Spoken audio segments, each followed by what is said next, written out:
và lao khát xiang thấu hi mun a hồng khó lo và lao khát xiang thấu hi mun a na hồng xem o và lao khát xiang thấu hi mun a hồng long o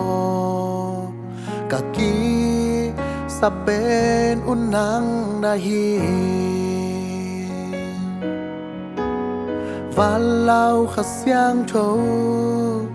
hui bị băng hồng nung o và lao khát xiang thấu qua bị băng in hồng du o và lao khát xiang thấu mây băng in hồng quang o cả kỳ sắp bên un nắng đã hi nàng ôm na lung nắp xoa tang na ôm hi nàng ôm na đâm lâu tên đâm na ngạ hi nàng ôm na hắc săn na tên tuy xoa khi